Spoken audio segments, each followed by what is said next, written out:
It is.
Hello and welcome to the Nomiki Show. I am Nomiki Konst.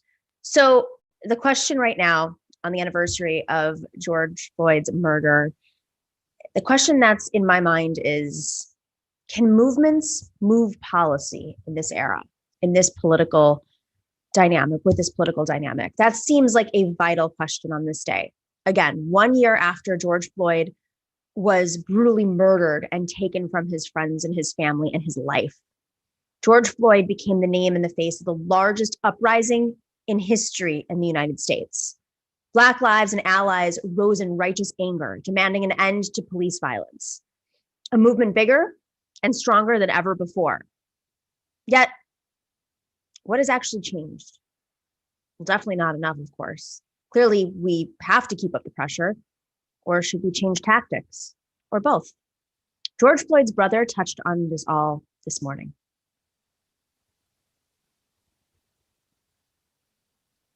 They watched it closely. And I think about my brother all the time. And my sister called me at 12 o'clock last night. She said, this is the day that our brother has left the earth. Just devastated. Your family has been devastated. The personal price that you have paid is immeasurable. Do you think, when you look at the state of affairs, how, around the world, but also Americans, how they understand the problem that African Americans are facing, do you think things have changed in the last year, Pholonis? I think things have changed. I think that it's moving slowly, but it's making progress. I just want everything to be better in life, because I don't want to see people dying the same way my brother has passed. Yeah, change is happening.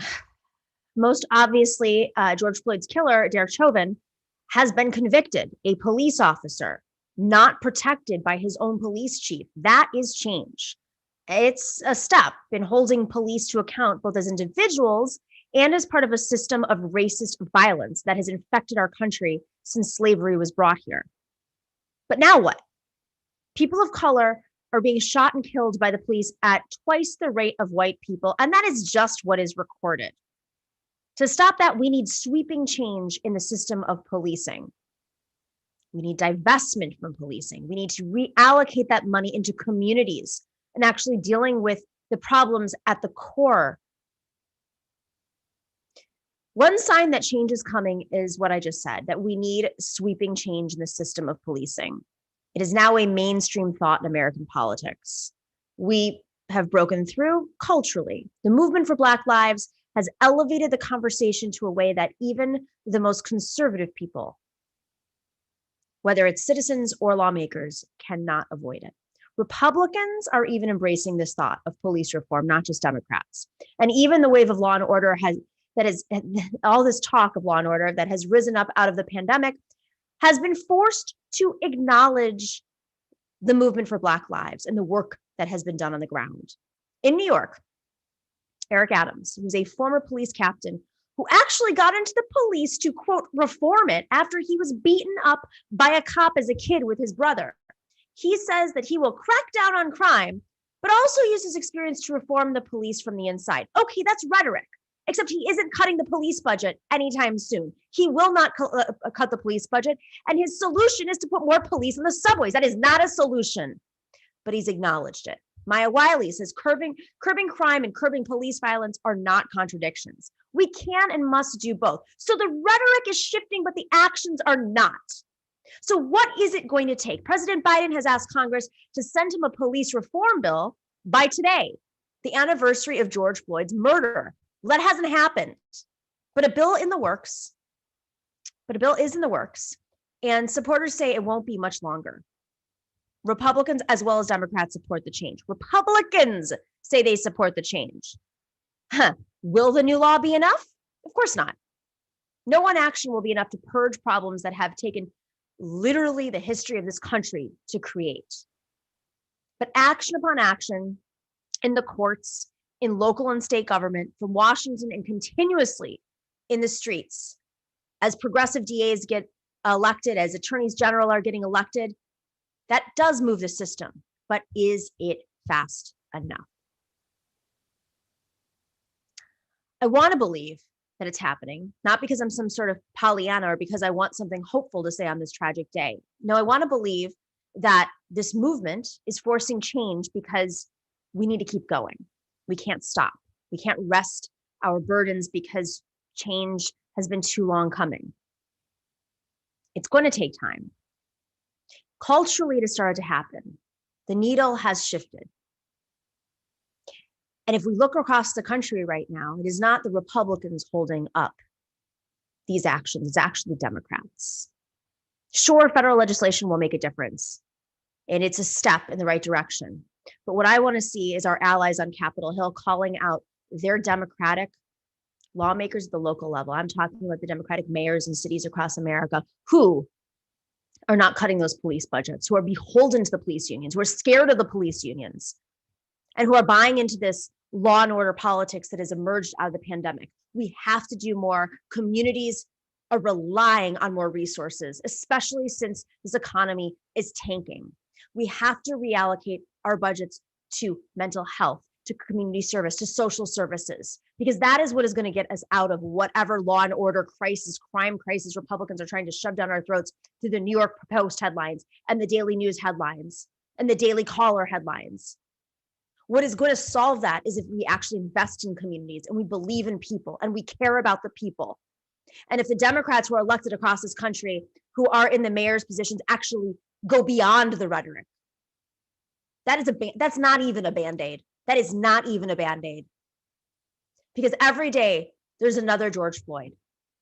George Floyd, we say his name today, we honor him today, but the movement can't stop, but the tactics may need to shift. It is time to hold the Democratic lawmakers at the local level, their feet to the fire on a whole other level. That is how change is going to happen, because the reality is it is happening too slowly. That's where I'm not going to be Pollyanna. The largest movement in history has not changed the budgets of major cities across this country. And it is far past time that we do that. We have a wonderful show for you today. We have Akela Lacy on today to talk about that piece of legislation that is set before Congress. She is a politics reporter at The Intercept. It is this deadline for a police reform bill. She's going to talk about it a little bit more. And then later on, we have the one and only Ben Dixon and Simon Narode here to talk about today's news. We'll be right back.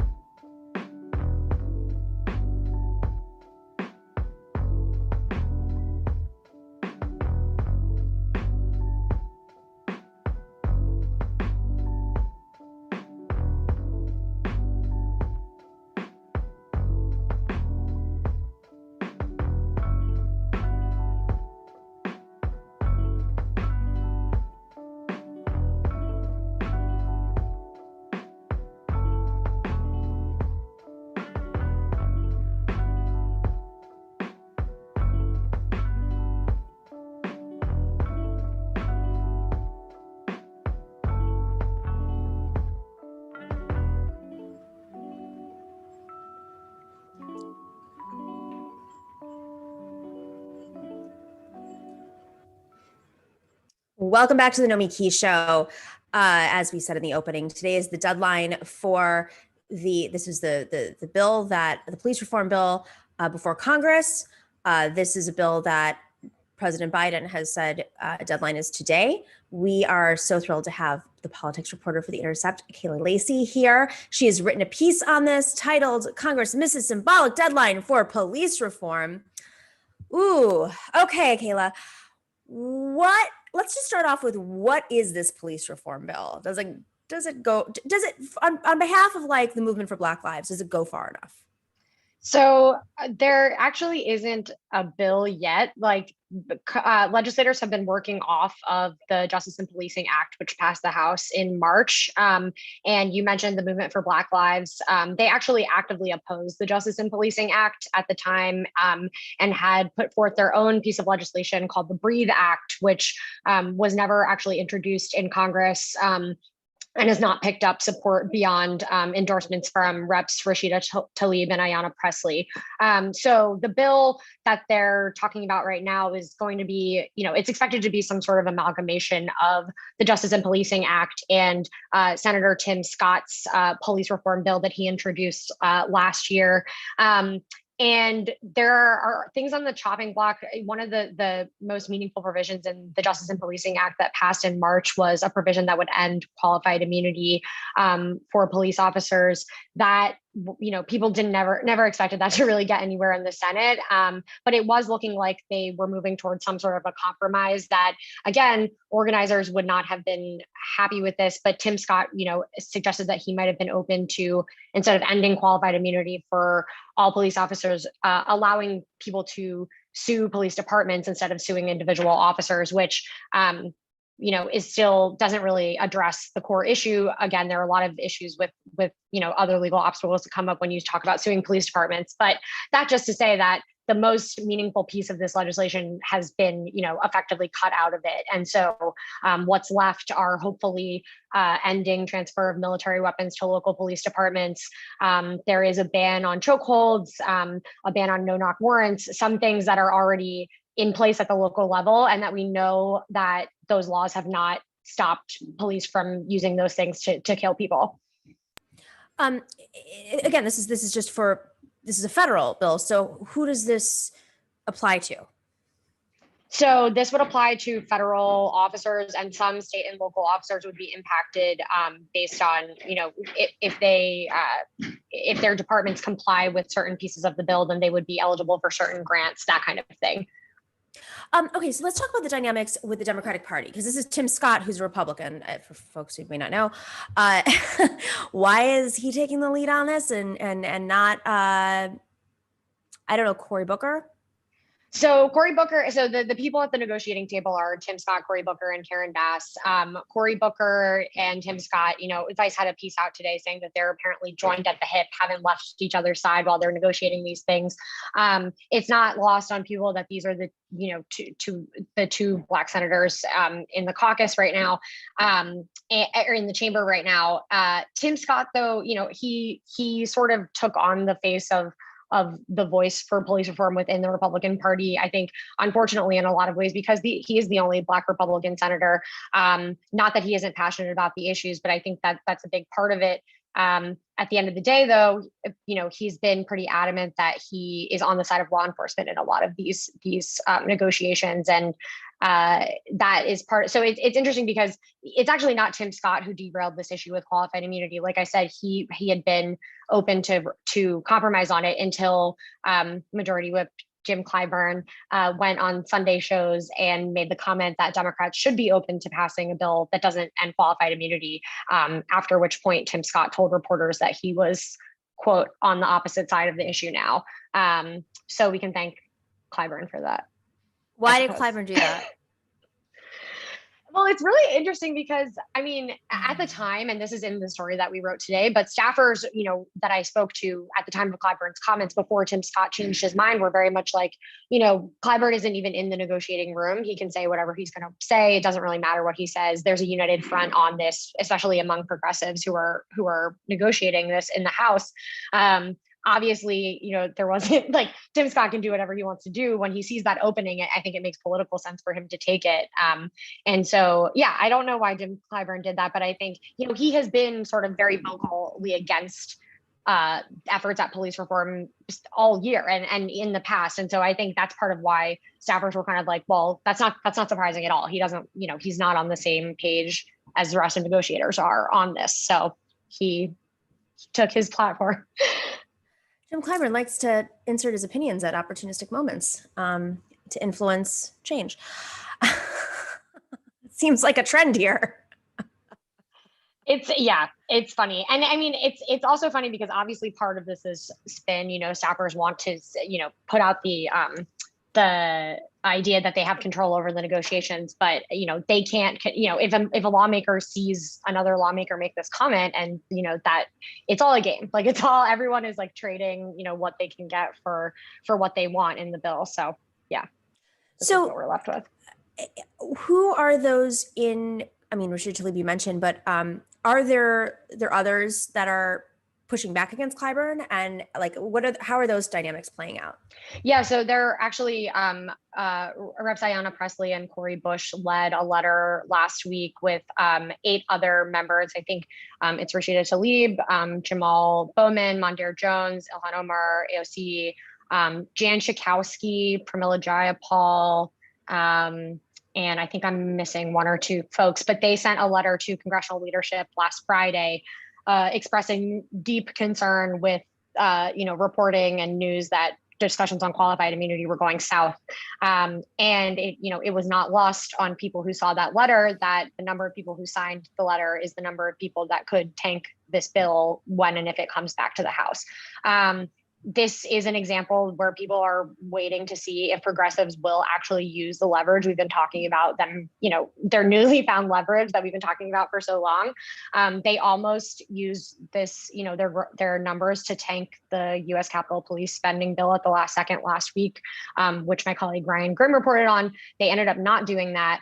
But they came very close, like they were negotiating up until the last second. So it's on the table right now, certainly.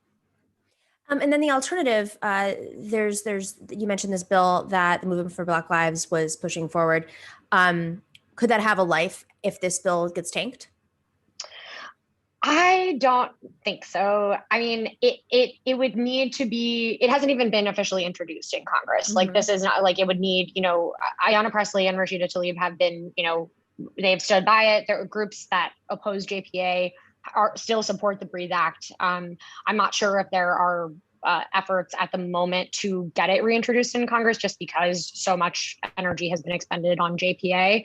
And again, things that we thought were a done deal are obviously getting taken off the table at this point still.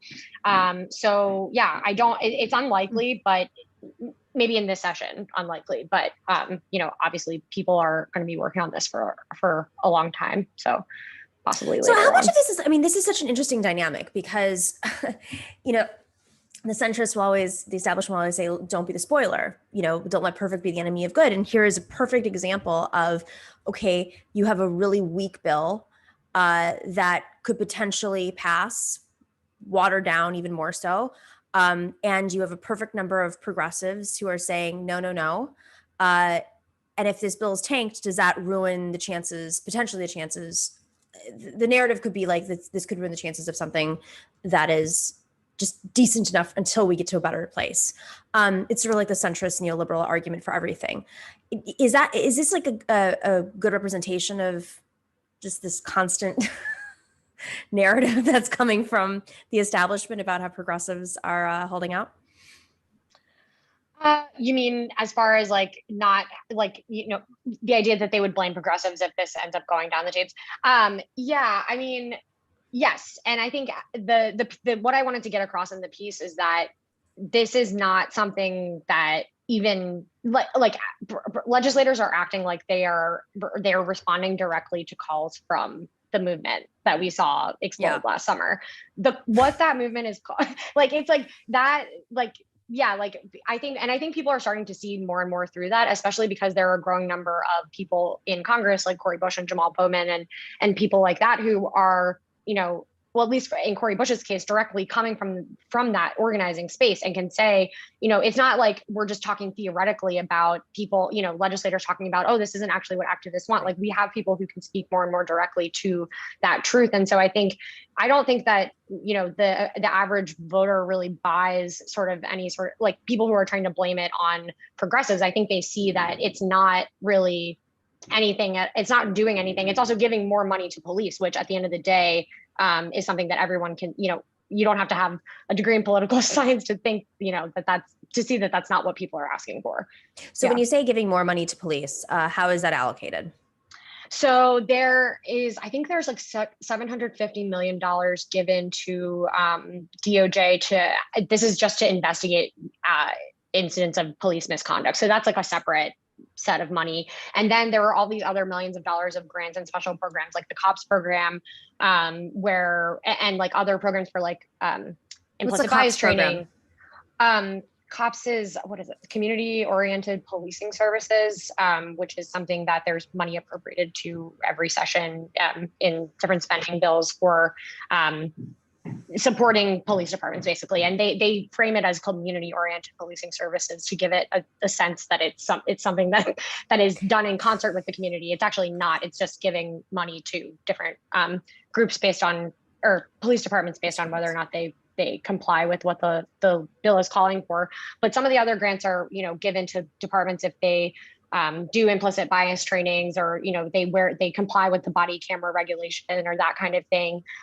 So they're basically having them check off boxes to keep their keep the same level of funding or get additional funding that they have been getting from the federal government. So, this is so interesting to me because, living in New York, like the conversation about how in any major city in America, the conversation about just the police budgets, it ends with the mayor. Some of it's, state level too, but I'm the unions, the in New York are incredibly powerful over Democrats, even progressive Democrats, even our mayor, who supposedly was the most progressive candidate in his race. So how does that play out? Like, what's the lobbying like in Congress? Is there a unified police union lobby? Is it as powerful, muscular as it is the local level? Is it the Defense Department? Like, who's pushing for it in Congress?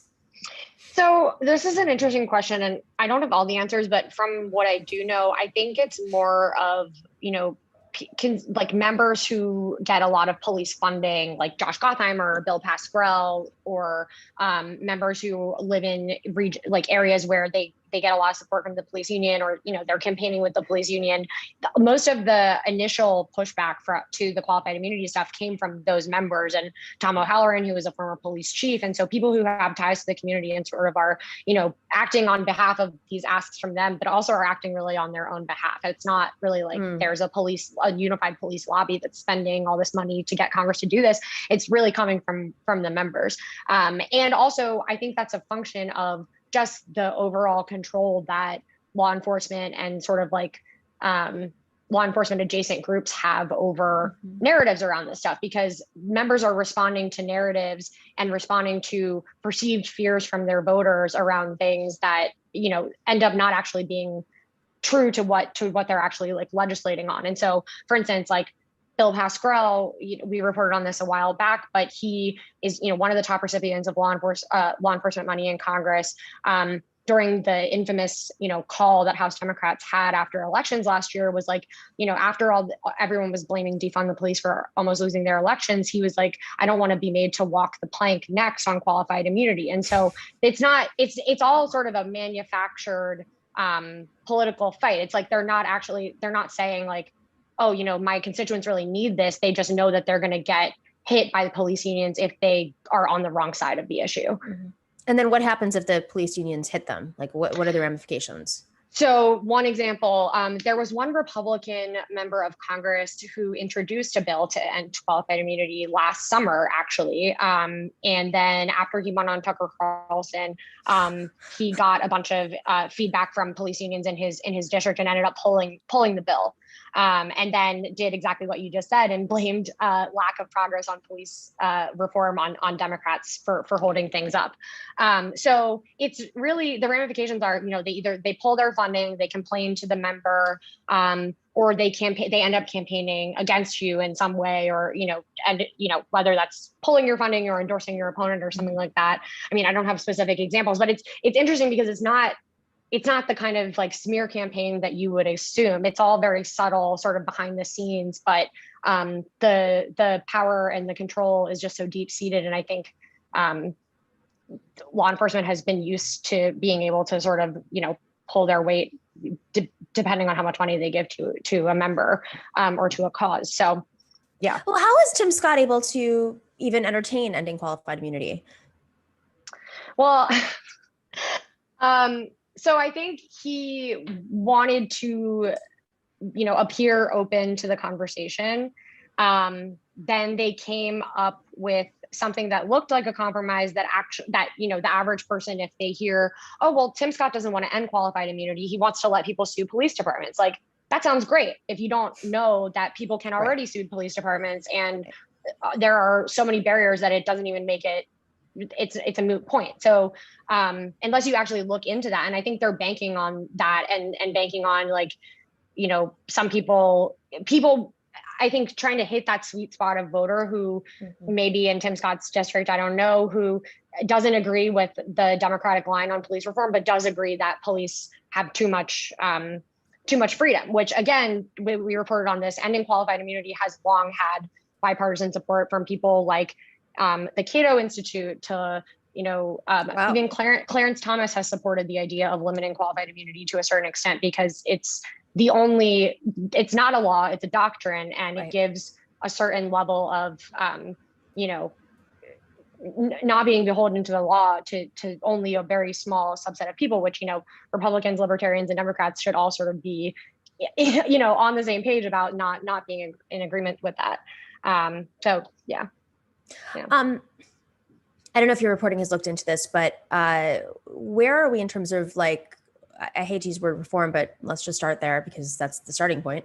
At the levels, just different cities across America right now. Are there certain standout cities that have made some sort of reforms post George Floyd's murder?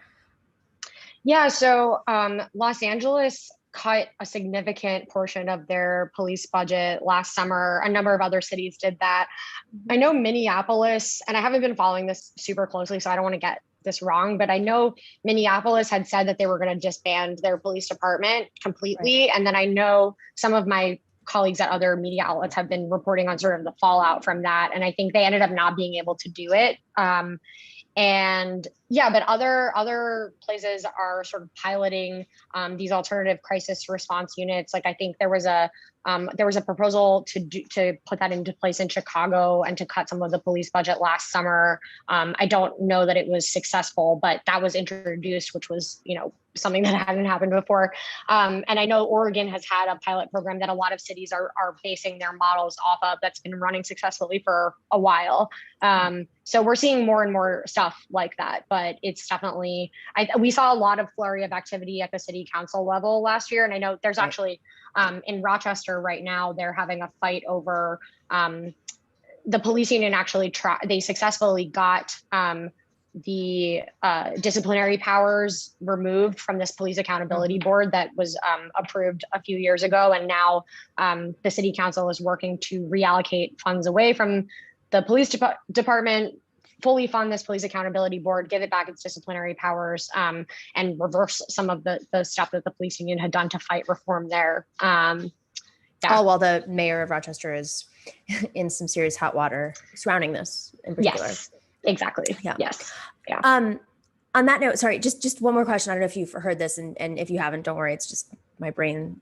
Okay, so say the police force is disbanded. Is this like getting out of Afghanistan, where there's just going to be a bunch of private contractors roaming around?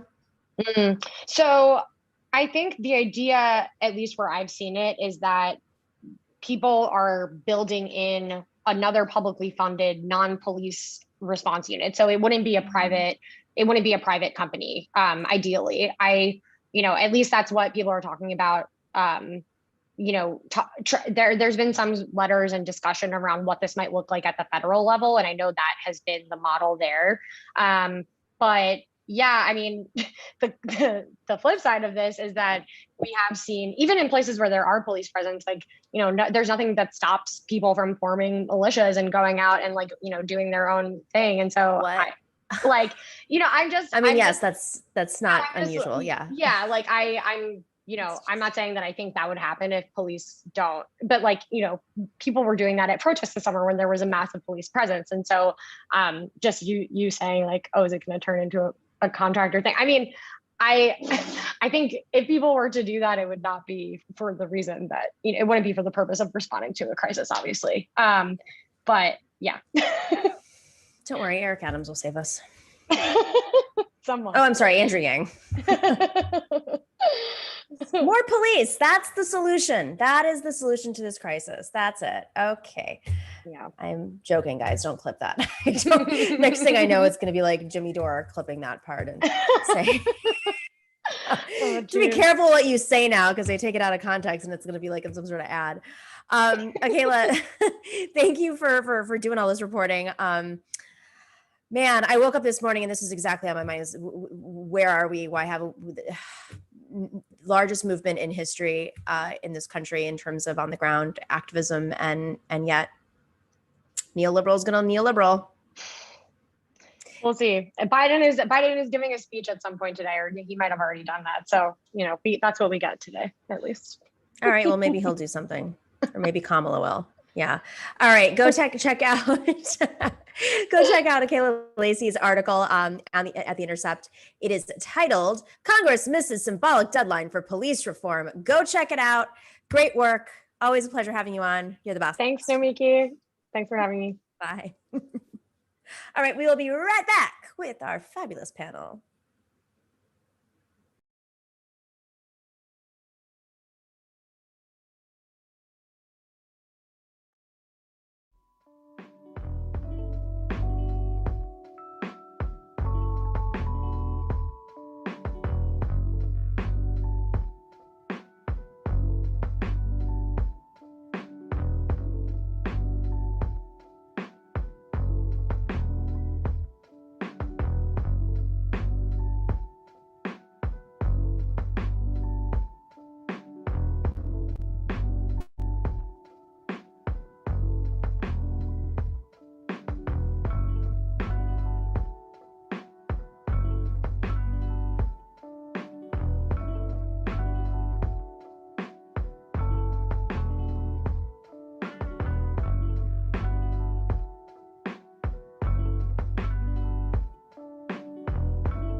Oh, welcome back to the Nomiki Show. I just need to rant for a second. I tweeted about this.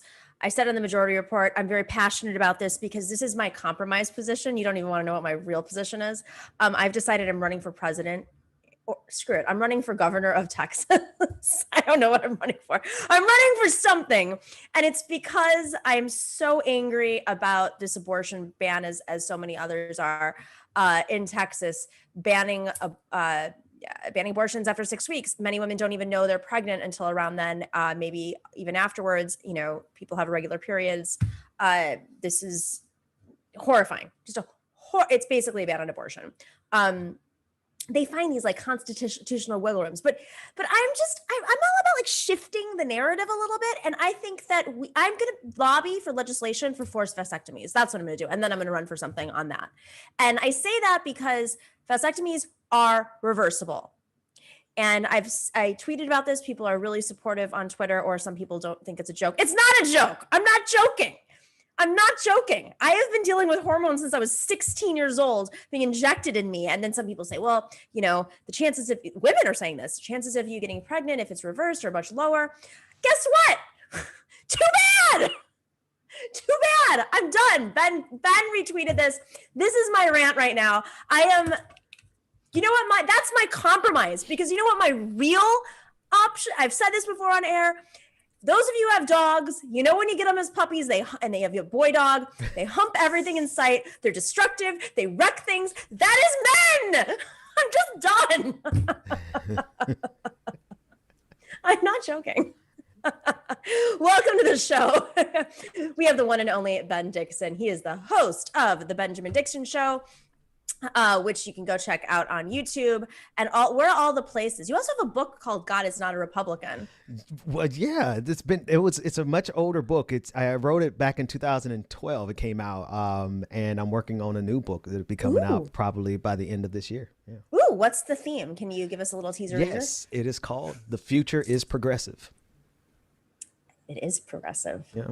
God willing. If progressive, God willing. Exactly. Right. If there's going to be a future, it's got to be progressive, or else we're going to destroy ourselves. This is pretty much the thing. Yeah. Yes. It involves vasectomies, guys. And that's the compromise. I need to add that chapter. I love that tweet you sent out earlier. It was amazing. I talk about this all the time, by the way, off camera. And I was just like, you know what? I'm going. My crazy theories are, because I test them all the time with people. And I'm like, yeah. And men are into it. All right, Simon. Simon Narode is, of course, a socialist writer. He was an organizer for Bernie 2020, and he's a producer over here at the Nomiki Show. Yeah. All right. We can move on.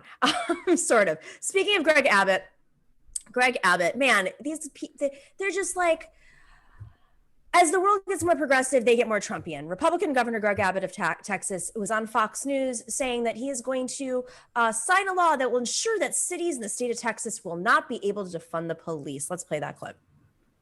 I'm about to sign a law that will ensure that cities in the state of Texas will not be able to defund police. First, the context, and that is that you pointed out what's going on in Minneapolis, where it is both a tragedy and a disaster, what's going on for the residents of Minneapolis because of the defunding of police. And you've seen the same thing in Portland and Seattle and Chicago and New York, et cetera. Harris, unfortunately, we had the same thing happen here in the state of Texas, where the city of Austin defunded police, which is why you saw that tragic situation reported in Austin, Texas. I mean, there's obviously a legal question here, but Ben, when we go moderate, they go that way. Absolutely. What are your thoughts? Absolutely. I think, and I'm tired of having this conversation with Democrats, because at this point, if they don't see it, it's only because they're complicit, right? And you're absolutely right. If we even talk in terms of centrism, bipartisanship, they go off the deep end over into the realm of Marjorie Taylor Greene. One thing that Greg Abbott is trying to do there is the same thing that a lot of Republicans are trying to do. They're trying to blame the current uptick in violence in several cities. They're trying to blame it on the idea that we're going to defund the police, because there's not been any defunding of any police anywhere. The cops are still getting paid. They're still taking tax dollars out of these communities. And instead of putting those tax dollars into the communities to address the despair that is in so many counties across this country, not just because of COVID-19, but because of the economic conditions even before COVID-19. But COVID-19 exacerbated all these situations. That's why we're seeing crime and an uptick in violent crimes. But they're trying to make it seem like just simply calling for the defunding of police has led to more violence. And that's not how any of this works, except in the petulant minds of Republicans. Simon, you live in a community that has actively been, I think probably more than anywhere else in the country, maybe next to Los Angeles, has taken on police departments. Are you getting this narrative too? Is this happening in Oregon right now? Yeah, I mean, this is happening like all the time. Except the difference here in Oregon, here in Portland, is that our mayor likes to pretend that he is sympathetic to the demands that people are making, and making very, very, very minor cuts to drastically inflated police departments like the one that we have is not cutting it. And I think that Ben hit the nail on the head, right? Like, if you want to stop violent crime, you have to address the causes for violent crime, right? And that is, adding more money to police departments, increasing police presence in communities is absolutely not doing that. So you really need to have a totally different approach that involves removing funding from police departments that have proven themselves to be ineffective and violent, and redirecting that money towards other social services and things like that, alleviating people's economic anxieties so that they, don't fall down the wrong path. And that sort of stuff is going to keep our communities a lot safer. Well, it's so interesting. I mean, I'm sitting on an island that has been living with austerity for over a decade. I'm in Puerto Rico right now, working, and these are the conversations. Austerity kills. Austerity makes people not want to live in their communities anymore. Go to desperate attempts to, I don't know. This is the fact that they can pivot in this environment. Pivot to more police when how have the police actually solved the problem? Right. And I think, Ben, that's what you like. That is the language we should all be saying over and over on repeat. Show us. The police have been on duty for the last year. I'm sorry. What have they done? What have they done? No, absolutely. And just even if you think about this logically, police are called to respond to crimes. They're right. Never there to prevent crimes. Right. So how do we prevent crimes? Because all we're doing is funding more response to crimes. We're not funding crime prevention. And so the way we prevent crimes, there's so many studies that have been done already that shows you that crime is overwhelmingly an economic phenomenon. Right. Where you see poverty, you see crime. Where you see a lack of resources, you see crime. You see violent crimes. You see crimes of desperation, crimes of survival. You get that because people don't have what they need. And so instead of funding the solution, we're funding the reaction. I mean, let's also be clear that crimes happen in wealthy communities too. It's just they don't get prosecuted the same way. Right. Exactly. Right. Yeah, talk about wage theft, Yeah, exactly. And also you have to consider whether or not smoking pot is a crime and who gets, caught up in that. Yeah, it's definitely not a crime in this household. Go ahead. It's definitely not a crime here either. Let's just pivot a second because Marjorie Taylor Greene is now I know we didn't prepare this one, but I couldn't avoid after, Ben, you mentioned Marjorie Taylor Greene. She is now the symbol for what is anti-Semitic. I don't know. I wanted to come up with something better than she is she's like an organization that just designates whether something is crosses the line or not, I guess there's a lot of things I want to say, but I can't say. I've already said forced mastectomy, so you know where my mind's going. Let's just put Marjorie Taylor Greene's, if you guys missed it, we're living under a rock. This is what she tweeted out. Vaccinated employees get a vaccination logo, just like the Nazis forced Jewish people to wear a gold star. Vaccine passports and mask mandates create discrimination against unvaxxed people who trust their immune system to a virus that is 99% survivable. Marjorie Taylor Greene is... I don't know about you guys, but I don't think that when a Jewish person from Poland had a choice as to whether or not to be Jewish under, and I'm sure, I'm not denouncing that, it's just under a Nazi regime. When Ben Shapiro is like, this is too far. Nomiki, I understand your frustration. If I could just jump in there, Please because jump in, go right in. She is, she's pushing the envelope of that right-wing faction of Israel and people who support the state of Israel, those right-wing conservatives. There's this unbelievable unity that they have had for a long time with groups who are clearly anti-Semitic, right? Mm-hmm. Like Ben Shapiro, he's on the side of the equation as some Nazis. He will never say he's in league with them, but they make some of the same arguments. Ask Richard Spencer, right? Mm-hmm. And this is what Marjorie Taylor Greene really represents. And so she has gone so far. And this is what happens when you make league with people who are insidious and people who are reactionaries like the Richard Spencers of the world, the evangelical right. Like, I lump them all together. Of course, there's different ways of breaking them down. But at the end of the day, they're all reactionaries. And they have made their entire political hay and their money and their career off of being in league, and they've obtained power. The Republican Party has obtained power by empowering these reactionaries. But when you've empowered them, even through dog whistles for all the previous years, eventually they get the megaphone. And Marjorie Taylor Greene has the megaphone, and now they're like, oh, wait, no, this is too far. Well, no. These are the people that you gave dog whistles to since Richard Nixon. So don't complain now that this is coming back to bite you.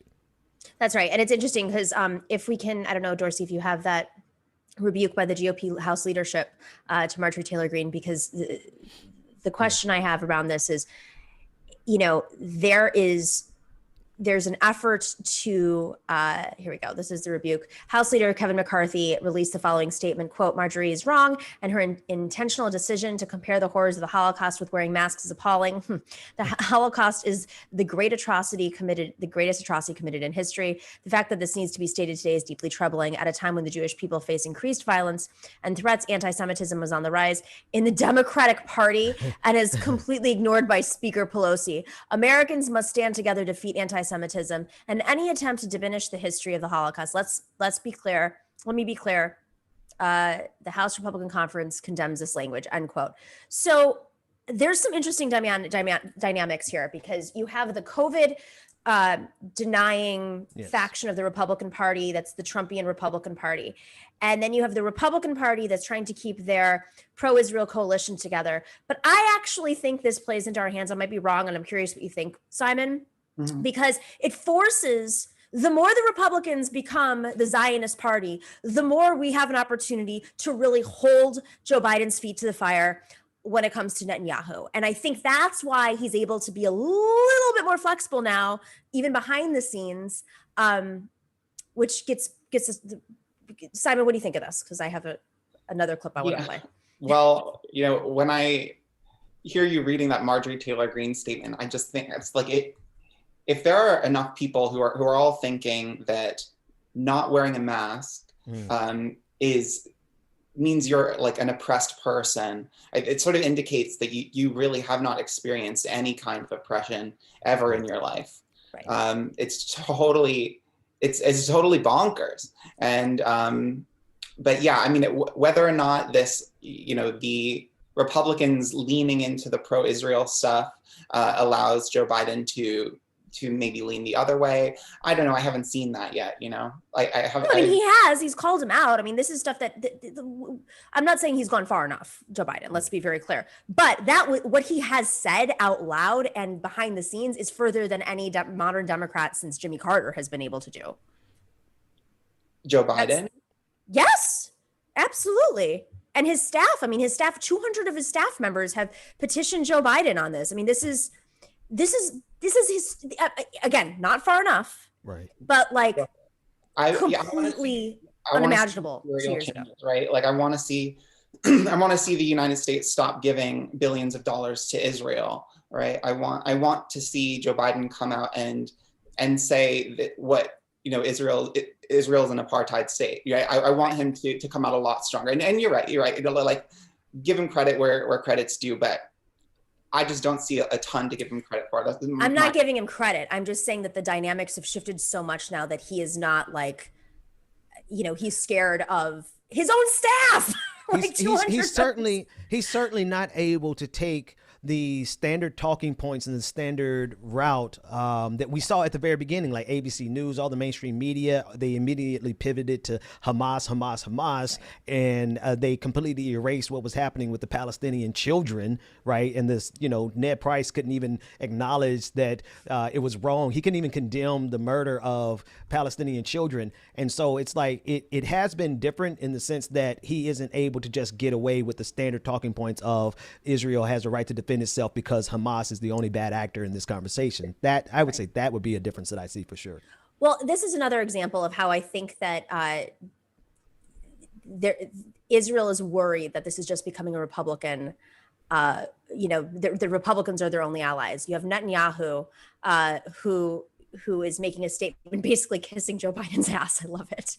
So Prime Minister Benjamin Netanyahu thanks Secretary of State Anthony Blinken and President Biden for firmly supporting Israel's right of self-defense. He adds that let's play the clip and I'll add the last part. A vote of thanks to President Biden and you for firmly supporting Israel's right of self-defense. I have to say that Secretary Blinken, in a previous capacity in 2014, when we had another round of engagement against Hamas aggression, supported us by having Iron Dome replenishments, $250 million, that you personally shepherded through the system very quickly, and we remember it, and we're very grateful to you. And you're giving meaning to this now, again, with replenishments of Iron Dome interceptors that save civilian lives on both sides, and we're grateful for that too. We too will give meaning to our commitment to our self-defense. If Hamas breaks the calm and attacks Israel, our response will be very powerful. Oh, Joe Biden's like, what? He's like, don't say that out loud. I did that so no one was looking in the middle of the night.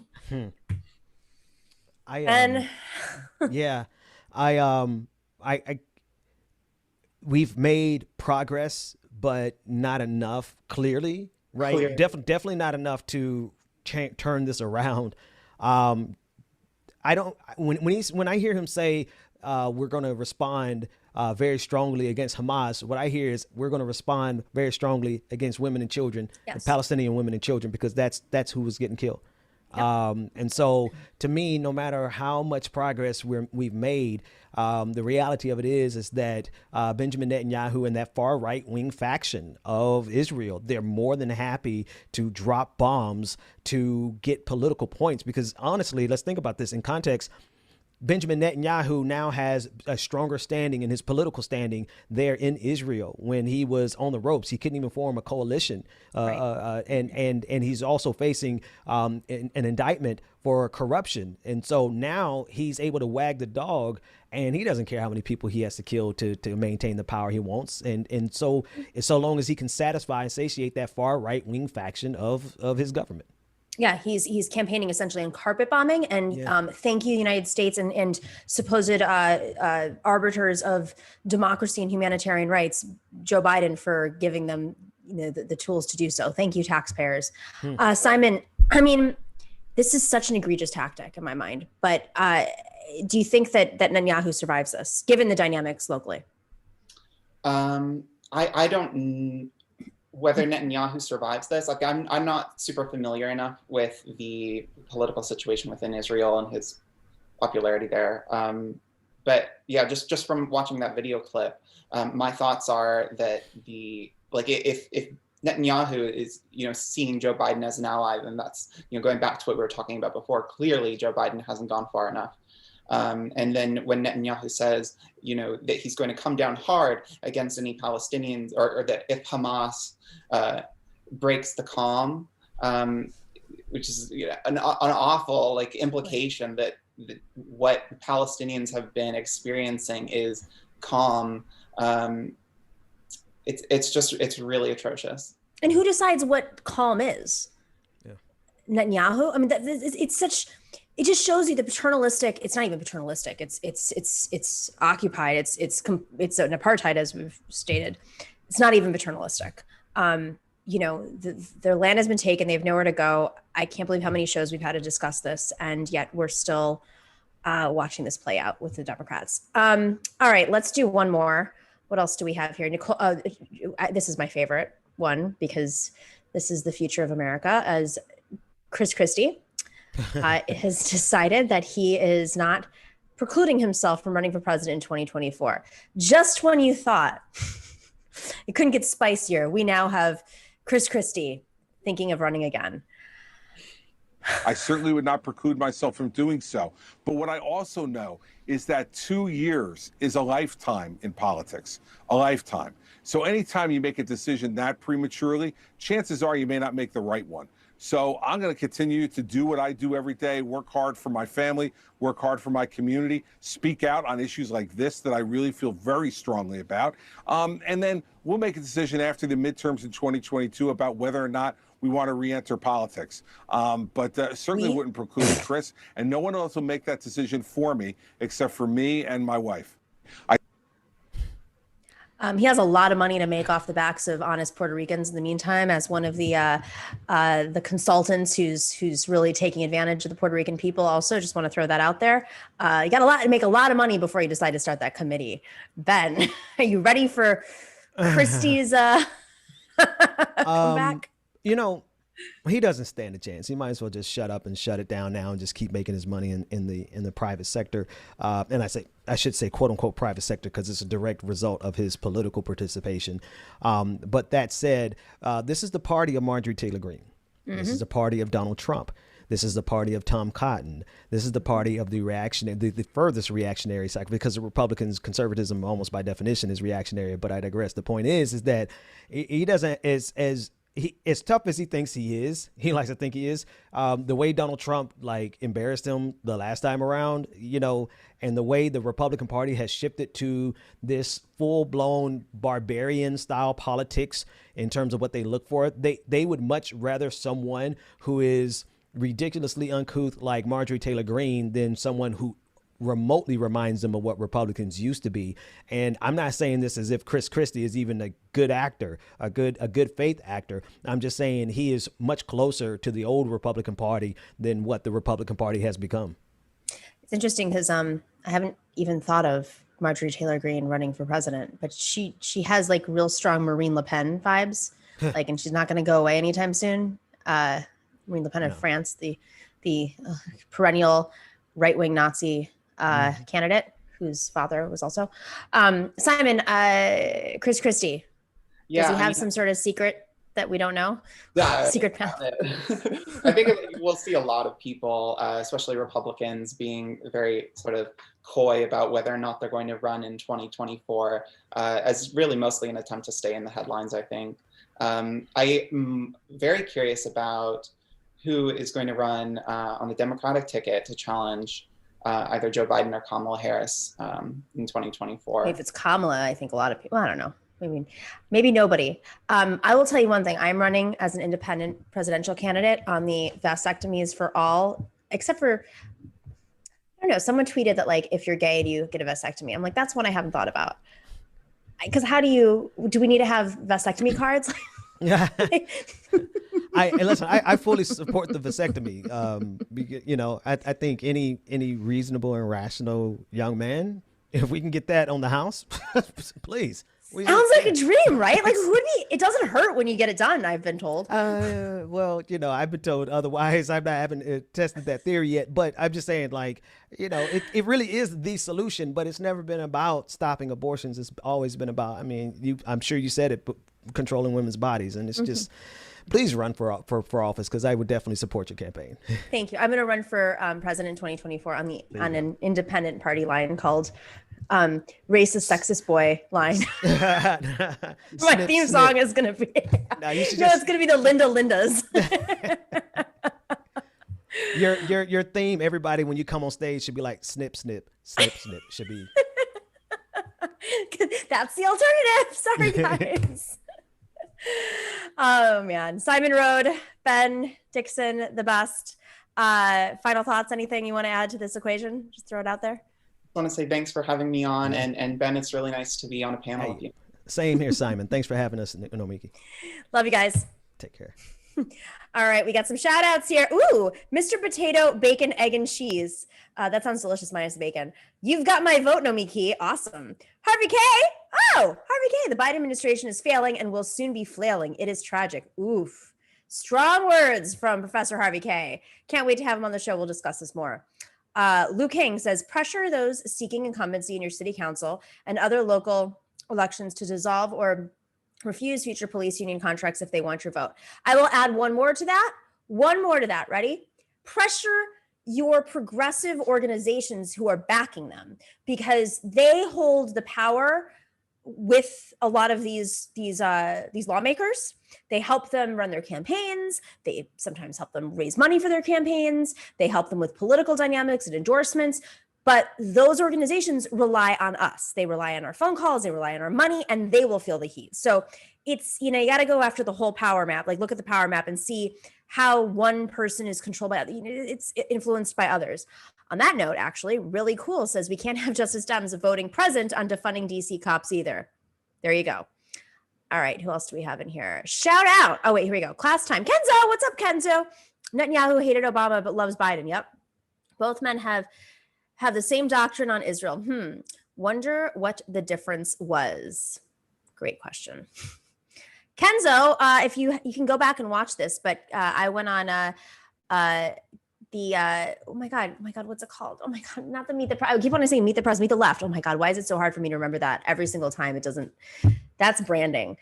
Kenzo's show, he's the host of Meet the Left. Go check it out. It was awesome. We had a great conversation about everything. No, we didn't talk about vasectomies, but we did talk about mushrooms. We talked about, Jamie and I are going to be separately probably living with our best friends, women, giving up men and raising children with our best friends. And then just, when men have all the vasectomies, we're just going to invite men. I don't know. We haven't figured out the details yet, but Jamie Pack and I both agree that that's the path forward. So we have to have Kenzo on because he has is it a segment or a show called The Wife Guys? I have to watch this. I haven't seen it yet. All right. You can fill in the blanks, Kenzo, in there because I'm really out of it right now. Ray Lee says, how about voluntary vasectomy, or you get put into a lottery for forced castration? I like that. Also, Chris Christie is one of COVID-19. This is horrible. I can't say this out loud. Chris Christie is one of COVID-19's greatest failures.